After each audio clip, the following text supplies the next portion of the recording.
أعوذ بالله من الشيطان الرجيم بسم الله الرحمن الرحيم حرمت عليكم الميتة والدم ولحم الخنزير وما أهل لغير الله به والمنخنقة والموقوذة والمتردية والنطيحة وما أكل السبع إلا ما ذكيتم وما ذبح على النصب وأن تستقسموا بالأزلام ذلكم فسق اليوم يئس الذين كفروا من دينكم فلا تخشوهم واخشون اليوم أكملت لكم دينكم وأتممت عليكم نعمتي ورضيت لكم الإسلام دينا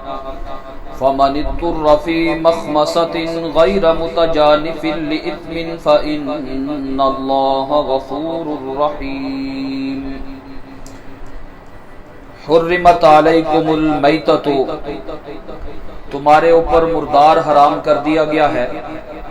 والدم اور خون بہنے والا، ولحم الخنزیر اور خنزیر تمام کی تمام جزیات کے سمیت، یعنی خنزیر کا گوشت حرام کر دیا گیا ہے، وما اہل لغیر اللہ بھی، اور وہ جانور بھی اہلا جو نامزد کر دیا گیا جس پر غیر اللہ کا نام پکارا گیا ہو، والمنخنقۃ اور اسی طرح گلا گھٹنے سے جو جانور مر گیا، والموقوذہ اور چوٹ لگنے سے جو مر گیا، والمتردیہ اور جو اوپر سے گر کر کے مر گیا، والنطیحہ اور جو ٹکر لگنے سے کسی اور جانور نے ٹکر مار دی اس سے مر گیا، وما اکل السبع اور وہ جانور بھی جس کو درندوں نے کھا لیا، الا ما ذکیتم سوائے اس صورت کے کہ تم ان کو ذبح کر لو، وما ذبح علی النصب اور وہ جانور بھی جو ذبح کیے گئے ہوں اور جو ذبح کیے گئے ہیں وہ قربان گاہ پر ذبح کیے گئے، بتوں کی قربان گاہ پر، وَأَن تَسْتَقْسِمُوا بِالْأَزْلَامِ اور یہ بات بھی تم پر حرام ہے، تستقسموا کہ تم گوشت تقسیم کرو، بالازلام جوئے کے تیروں کے ساتھ، ذالکم فسق یہ تمام چیزیں جو ہیں یہ گناہ کی باتیں ہیں، الیوم یئس الذین کفروا من دینکم آج کافر لوگ مایوس ہو چکے ہیں تمہارے دین کے مغلوب ہونے سے، فلا تخشوہم سو اے مسلمانوں تم ان سے مت ڈرو، واخشونی اور میرا ڈر دل میں برابر رکھو، الیوم اکملت لکم دینکم آج میں نے پورا کر دیا تمہارے لیے دینکم تمہارے دین کو، واتممت علیکم نعمتی اور میں نے تمام کر دی تم پر اپنی نعمت، ورضیت لکم الاسلام دینا اور میں نے تمہارے واسطے اسلام کو بطور قانون اور دین کے رہتی دنیا تک پسند کر لیا، فمن اضطر فی مخمصۃ سو جو کوئی لاچار ہو گیا، جو کوئی اتنا مجبور ہے، فی مخمصۃ انتہائی زیادہ بھوک میں ہے، غیر متجانف پھر وہ ان چیزوں کو استعمال کر لے، غیر متجانف لإثم ہاں وہ گناہ کی طرف جھکنے والا مت ہو، فإن اللہ غفور الرحیم تو اس استعمال کے باوجود بھی اللہ تبارک و تعالی بخشنے والا ہے، مہربان ذات ہے۔ اس آیت مبارکہ میں اللہ تبارک و تعالی نے اصولی اور فروعی احکامات ذکر فرمائے ہیں، اور یہ آیت مبارکہ بہت ہی ایک خاص شان سے نازل ہوئی ہے، اور وہ خاص شان یہ تھی کہ پیارے آقا مدنی کریم صلی اللہ علیہ وآلہ وسلم حجۃ الوداع کے موقع پر ایک ہی حج آپ علیہ السلام نے کیا ہے زندگی میں، سن 10 ہجری میں، اور آپ علیہ السلام اس حج میں خطبہ ارشاد فرما رہے تھے، اور اتفاق سے وہ دن بھی جمعہ کا تھا، جمعہ تمام دنوں کا سردار ہے، جمعہ کے بڑے فضائل ہیں احادیث کی کتب میں، اور پھر وہ دن عرفہ کا دن ہے، 9ویں ذی الحجہ کا دن ہے، وہ دن بھی بڑا بابرکت، وہ جگہ عرفات کا میدان ہے، وہ جگہ بھی بڑی بابرکت، اور یہ جو مجمع لگا ہوا تھا یہ صحابہ کرام کا مجمع، 1,24,000 کم و بیش صحابہ کا وہاں مجمع موجود تھا۔ ایسے میں آپ علیہ الصلوۃ والسلام اپنی اونٹنی آصبا کے اوپر تشریف فرما ہو کر کے خطبہ ارشاد فرما رہے تھے، اور وقت جو تھا وہ عصر کے بعد کا وقت تھا،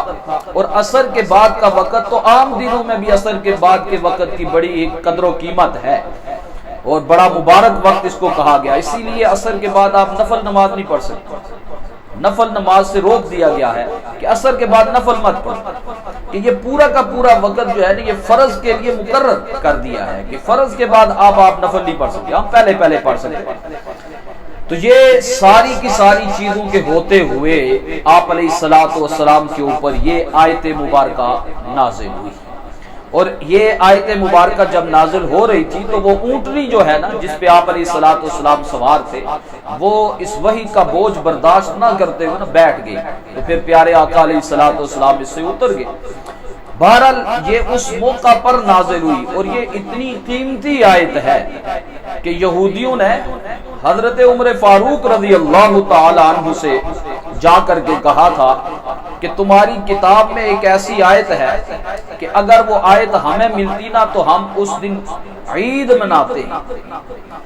اور وہ یہ والی آیت پوچھا کون سی آیت ہے، کہا یہ والی آیت الیوم اکملت لکم دینکم واتممت علیکم نعمتی، یہ والی آیت اگر ہمارے اس کتاب میں نازل ہوتی نا تو ہم اس دن عید مناتے۔ تو حضرت عمر رضی اللہ تعالی عنہ نے وہ عید والا تصور ختم کرنے کے لیے فرمایا کہ جس دن یہ نازل ہوئی تھی اس دن ویسے بھی عید کا دن تھا، جمعہ عید کا دن ہوتا ہے مسلمانوں کے لیے، اور عرفہ کا دن ویسے بھی عید کا دن ہوتا ہے، کیونکہ مسلمانوں کے لیے کسی کا مرنا جینا اور کسی کی شخصیت پرستی یہ مسلمانوں کو نہیں دی گئی، ورنہ پیارے آقا علیہ الصلوۃ والسلام جس دن پیدا ہوئے نا وہ عید منانے کا سب سے بہترین دن تھا، اور اسی طرح نزول قرآن وغیرہ ذالک آپ بہت سارے دن، لیکن عید جو مقرر کی گئی نا وہ یہ کہا کہ اپنے کیے کے بعد پھر عید مناؤ، 30 روزے رکھو پھر اس کے بعد جا کر کے عید مناؤ، اپنے خود عمل کے بعد پھر کیا کرو عید مناؤ، یہ نہیں کہ بس دوسروں کے کیے کے اوپر عید مناؤ، اپنے اندر اتنی وقت پیدا کرو، حیثیت پیدا کرو کہ خود سے ایک عمل کرو پھر اس کے بعد کیا کرو عید کرو۔ تو اس لیے عید کا وہ تصور ختم کیا، کہا فرمایا وہ اس دن ویسے بھی عید کا دن تھا، جمعہ کا دن تھا اور عرفہ کا میدان تھا، اور عرفہ کا دن ویسے بھی ہمارے ہاں عید کا دن ہوتا ہے، اس لیے وہ دوہری عید تھی، ایک عرفہ کا دن اور ایک جمعہ کا دن۔ بہرحال اس آیت مبارکہ میں اللہ تبارک و تعالی نے بہت سارے حرام کردہ جو جانور ہیں ان کا تذکرہ فرمایا ہے،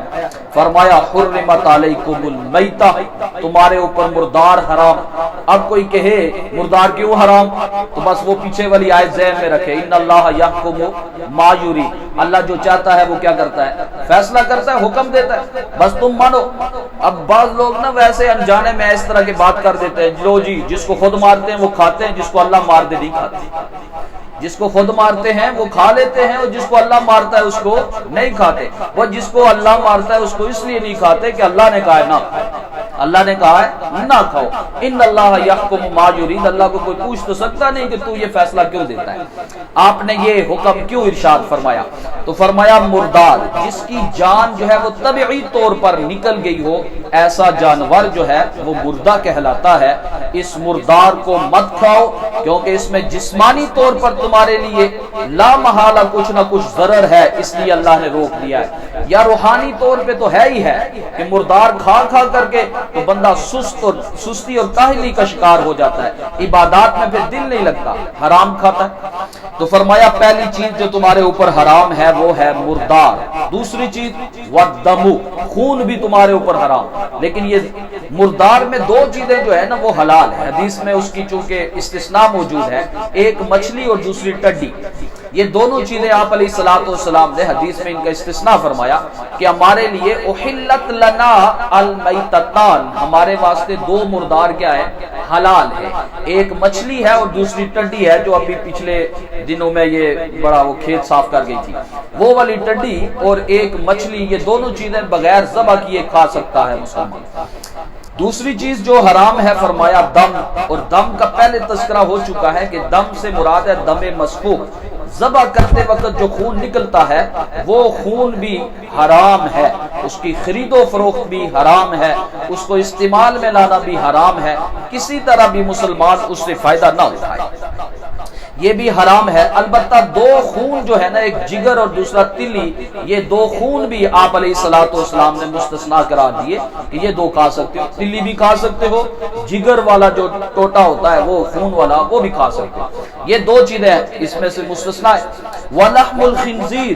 خنزیر نہیں حرام، خنزیر کا گوشت ہی حرام ہے، یعنی خنزیر کے پٹھے ہوں، اس کے بال ہوں، کھال ہو، ہر جز جو ہے وہ خنزیر کا کیا ہے، حرام ہے، یہ اتنا بڑا مردار ہے۔ وَمَا أُهِلَّ لِغَيْرِ اللَّهِ بِهِ، چوتھی چیز جو حرام تمہارے اوپر، فرمایا وہ جانور جس کے اوپر پکارا جا رہا ہو کہ یہ اللہ کے غیر کے لیے ہے، فلاں پیر صاحب کے لیے اس کو وقف کر رکھا ہے جی، اس کو کوئی بھی ہاتھ نہ لگائے، یہ فلاں کے لیے ہے، اسی کے نام پہ دیں گے، بس جب نامزد کر دیا نا، پھر بے شک پھیرتے وقت کہو بسم اللہ اللہ اکبر، پھر بے شک کہتے رہو، حلال نہیں ہوگا۔ وما اہل لغیر اللہ بھی،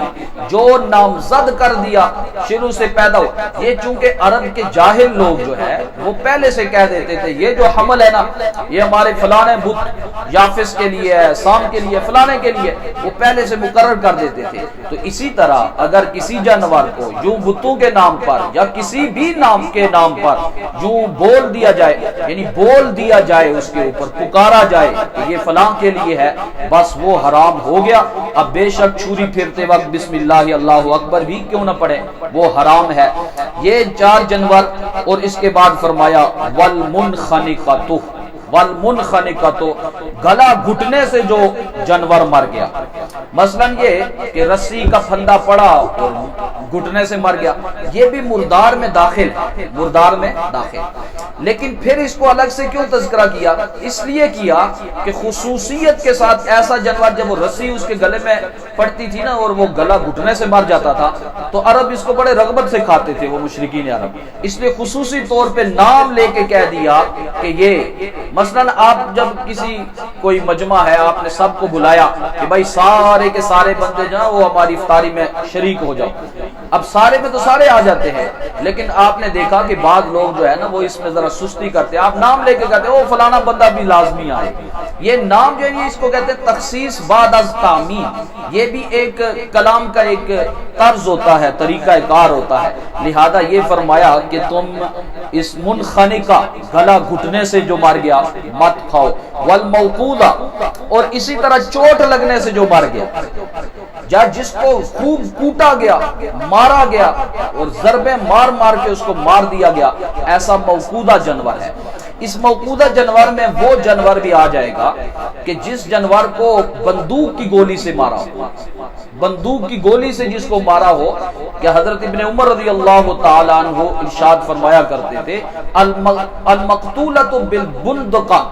بندوق کے ساتھ جو مارا ہوا ہے نا، فرمایا ہی الموقوذہ، یہ کیا ہے؟ موقوذہ جانور ہے، کوٹ کے مارا گیا۔ اسی لیے حضرت عدی بن حاتم رضی اللہ تعالیٰ نے آپ علیہ الصلوۃ والسلام سے پوچھا تھا، یا رسول اللہ میں اپنے تیر کے ذریعے سے شکار کھیلتا ہوں، معراج کے ذریعے سے، تو جب شکار کھیلتا ہوں تو کبھی کبھی تو وہ سیدھا جا کر کے لگتا ہے،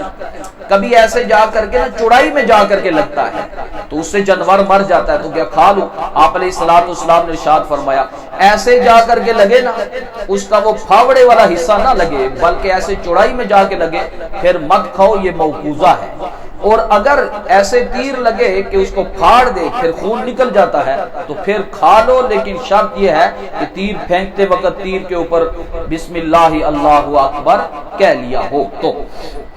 والمتردیہ، اسی طرح اوپر سے نیچے گرا، گرنے سے مر گیا تو بھی نہیں کھا سکتے۔ والنطیحہ، جو کسی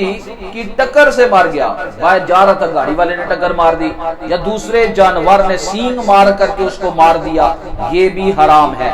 لیکن ان چاروں کی جو حرمت ہے، اور اسی طرح وما اکل السبع، جس کو درندوں نے پکڑ لیا اور اس میں سے کچھ کھا لیا پھر وہ مر گیا، اب یہ بھی حرام ہے۔ البتہ ان کے لیے ایک یہ بھی ہے ساتھ استثناء موجود ہے، الا ما ذکیتم، سوائے اس صورت کے کہ جس میں تم پہنچ جاؤ، اوپر سے نیچے گرا آپ پہنچ گئے، گاڑی والے نے ٹکر ماری آپ پہنچ گئے، اور ابھی سانسیں اس کی چل رہی تھی، رمق باقی تھی زندگی کی، زکی تم نے کیا کر لیا، ذبح کر لیا، تو پھر اس کو کیا کر لو، کھا لو۔ اچھا اس کا تعلق پیچھے والے 4 کے ساتھ نہیں ہے، مردار تو مرا ہوا ہے نا، اس کو اب کیا ذبح کرنا ہے، اور خون میں تو ذبح ہو نہیں سکتا۔ رہ گیا خنزیر، تو اس نے کہا تو اس کا تو گوشت بھی حرام ہے، سب کچھ حرام ہے۔ وما اہل لغیر اللہ بھی، جو اللہ کے غیر کے لیے نامزد کر دیا ہے اس میں سے بھی اب نہیں کھا سکتے، چاہے اس کے اوپر چھری پھینکتے وقت بسم اللہ پڑھ لیے جائے۔ اس لیے باجماع مفسرین یہ استثناء جو ہے یہ آخری صورتوں کے ساتھ ہے۔ یہ 9 قسم کے جانور ہیں، فرمایا یہ حرام ہے۔ اور اسی طرح وما ذبح علی النصب، نامزد تو نہیں کیا لیکن لے گیا دربار پہ جا کر کے ذبح کر دیا، جہاں وہ موقع ایسا ہے، قربان گاہ ہے۔ عرب کے ہاں ہوتا یہ تھا کہ انہوں نے 365 بت یا 60 بت وہ اندر رکھے ہوتے تھے، اور باہر علامت کے طور پہ ایک تختی لگی ہوتی تھی، ادھر جا کر کے اس کی پوجا پاٹ کرنے کے بعد پھر بکرا لیا اس کو ادھر کیا کر دیتے تھے، ذبح کر دیتے تھے۔ فرمایا نامزد نہ بھی کیا ہو، قربان گاہ، بتوں کی قربان گاہ پہ، اور جہاں کوئی اس طرح کی جگہ بنی ہوئی ہے کہ جہاں مشرک لوگ جا کر کے ذبح کرتے ہیں، وہاں جا کر کے ذبح کرنے والے جانور کو بھی مت کھاؤ۔ فرمایا وَأَن تَسْتَقْسِمُوا بِالْأَزْلَامِ، ازلام ظلم کی جمع ہے۔ ظلم اس تیر کو کہا جاتا تھا کہ جس تیر سے لوگ قسمت آزمائی کا کام لیا کرتے تھے، اس تیر سے قسمت آزمائی کا کام لیا کرتے تھے۔ عرب کے ہاں یہ 7 قسم کے تیر ہوتے تھے، اور وہ ایک تھیلے میں بند ہوتے تھے، ایک کے اوپر لکھا ہوتا تھا لا، ایک پہ نام، کسی پہ آدھا، یہ وغیرہ اس طرح کے اوپر چیزیں لکھی ہوتی تھی۔ اب کسی آدمی نے کاروبار شروع کرنا ہے تو وہ جاتا تھا 100 روپے کا نوٹ نکالتا تھا، اور وہاں جو مجاور بیٹھے ہوتے تھے ان کو دیتا تھا بیت اللہ کے پاس، اور ان کو دے کر کے کہتا تھا چلو بھائی تیر نکالو۔ جیسے ہمارے ہاں ہے، بعض کہتے ہیں یہ بندہ سیانا ہے، صبح جا کر کے کہتے ہیں جی کتاب کھولو تو دیکھو تے راتی بچہ کیوں روئے۔ اب وہ کتاب میں کہاں لکھا ہوا ہے کہ بعد رات کو بچہ کس لیے رویا تھا؟ تو اس لیے وہ بھی جاتے تھے اور جا کر کے 100 روپیہ پکڑاتے تھے۔ یا ہم یہ پہنچ جاتے ہیں، یہ پھر ادائی اڈے میں دیکھو بندہ ایسے فٹ پاتھ پہ بیٹھا ہوا نا، طوطے لیے ہوئے اور پوچھی پوری کی پوری فالیں رکھی ہوئی ہیں، اور جا کر کے ہم اس کو کہتے ہیں کہ بھائی یہ بتاؤ کہ میری قسمت کا حال کیا ہے۔ اس کی اپنی قسمت بگڑی ہوئی ہے بیچارے کی، وہ فٹ پاتھ پہ بیٹھا ہوا ہے، لیکن ہم اس سے قسمت کا حال پوچھتے ہیں، وہ 100 روپے جیب میں ڈالتا ہے، طوطے کو کہتا ہے چل بھائی پکڑ، وہ اٹھا کر کے دیتا ہے، یہ ہے تیری قسمت کا حال۔ چنانچہ یہ تمام صورتیں یہ فقہا نے لکھی ہیں، ساری یہ ازلام بالاقتسام میں داخل ہے۔ یہ ساری کی ساری چیزیں یہ وہی ان کے عرب کے ہاں یہ ہوتا تھا، وہ تیر نکالتے تھے، اور پھر وہ تیر، اور پھر صحابہ فرماتے تھے کہ یہ صرف تیروں کے اوپر بند نہیں ہے، بلکہ یہ جو ایران اور یہ روم کی جو ریاستیں ہیں وہاں یہ جو شطرنج کے جو مہرے ہوتے ہیں وہ نکالتے تھے۔ وہ تو جو بھی چیز اس طور پہ نکالی جائے، نیک فال بد فالی کے طور پہ نکالی جائے،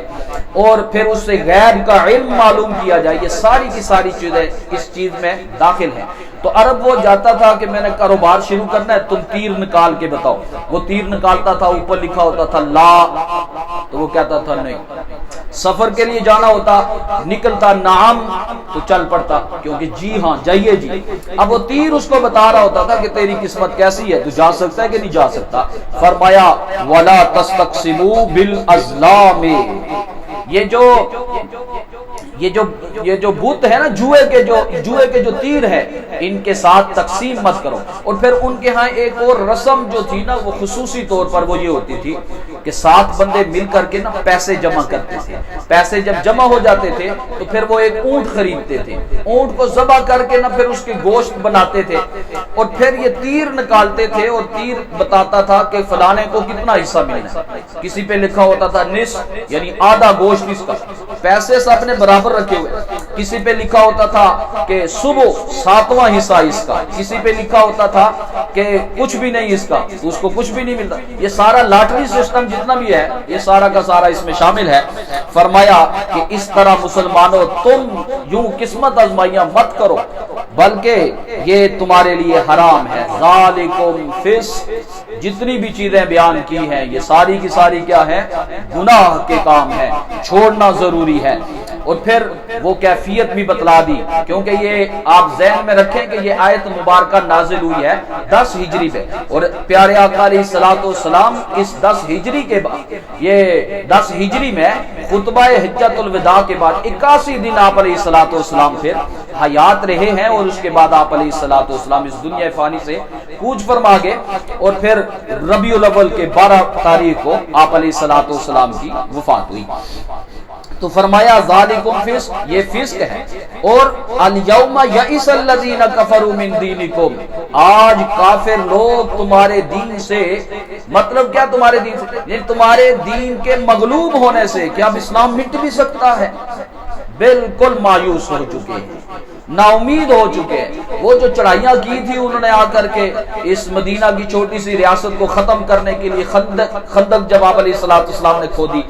اس میں پسپا ہوئے ہوتے ہوتے، لیکن ان کے ذہن میں یہ تھا کہ مسلمانوں کی چھوٹی سی جماعت ہے، اس کو ہم تو ختم کر لیں گے۔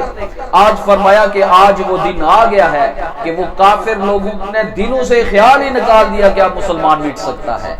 الیوم یئس الذین کفروا من دینکم، آج یہ مایوس ہو چکے ہیں کافر لوگ تمہارے دین سے، لہذا فلا تخشوہم، اب کافروں کا دل سے ڈر تم بھی مسلمانوں نکال لو، لیکن ایک ذات کا ڈر ہمیشہ دل میں رہنا چاہیے، وخشون، اور مجھے سے ڈرو، وخشونی،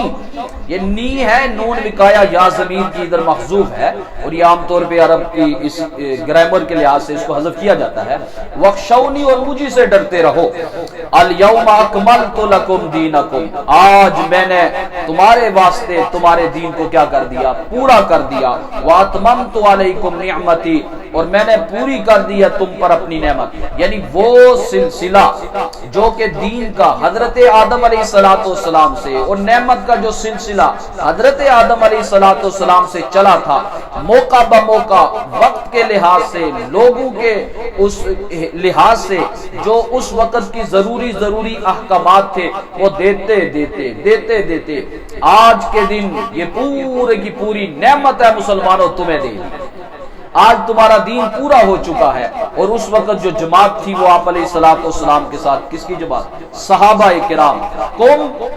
تمہارا دین، یعنی دین کس کا ہے؟ صحابہ کا، تمہارا دین، کیونکہ اب آپ علیہ السلام تو 81 دن اس کے بعد زندہ رہے، اور اس کے بعد اس دین کی ترویج جو کی ہے وہ کس نے کی ہے؟ صحابہ کرام نے کی ہے۔ فرمایا آج میں نے تمہارا دین پورا کر دیا ہے، اب اس کے بعد اس دین میں کوئی نسخ نہیں ہو سکتا، کوئی حکم اب منسوخ نہیں ہوگا۔ کوئی بھی آ کر کے کہے گا جی نہیں میں کوئی نئی دین لے کے آیا ہوں، تو مرزا قادیانی کی طرح وہ ملعون قرار پائے گا، اور اس کے اوپر لعنت ہی برستی رہے گی تا قیامت۔ اب اس دین کے اندر کسی قسم کے نسخ کا کوئی احتمال نہیں ہے۔ اچھا، اس کا یہ مطلب ہرگز نہیں ہے کہ باقی انبیاء کو دین جو دیا گیا وہ ناقص ہے، ایسا نہیں ہے۔ ہر نبی کو جو دین دیا گیا وہ اس موقع کے اعتبار سے پوری کا پورا تھا۔ جیسے ڈاکٹر کے پاس کوئی آدمی جاتا ہے نا تو وہ اس کو ایک خوراک لکھ کر کے دیتا ہے، اور پھر جب مہینے بعد وہ استعمال کے بعد دوبارہ جاتا ہے تو پھر اس کو ایک خوراک لکھ، اب وہ کہے جی پہلے ناقص نہیں تھے، ناقص نہیں، وہ اس وقت کی حالت کے مطابق پوری دوا تھی، اب اس کی کیفیت بدل گئی تو اب الگ۔ لیکن یہ ہے کہ جو شریعت آتی رہی نا اس کے بعد وہ پہلی شریعت کو منسوخ کرتی رہی، لیکن آج دین پورا ہو چکا ہے، اور اس کے بعد اس میں کسی قسم کے نسخ کا کوئی احتمال نہیں۔ ہاں، پیچھے جو چیزیں حرام قرار دے دی ہیں، فَمَنِ اضْطُرَّ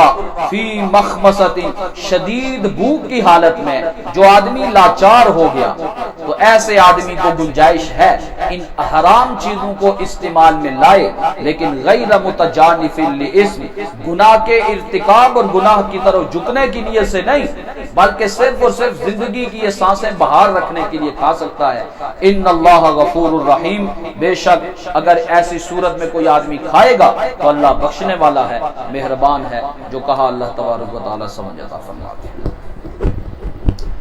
الحمدللہ رب العالمین والعاقبۃ للمتقین والصلاة والسلام علی اشرف الانبیاء والمرسلین، اللہم اعنا علی ذکرک وشکرک وحسن عبادتک، اللہم اکفنا بحلالک عن حرامک واغننا بفضلک عمن سواک، ربنا آتنا ما وعدتنا على رسلك ولا تخزنا يوم القيامة إنك لا تخلف الميعاد. اللهم إنا نسألك علما نافعا وعملا متقبلا ودعاء مستجابا ورزقا طيبا واسعا وشفاء من كل داء. ربنا تقبل منا إنك أنت السميع العليم برحمتك.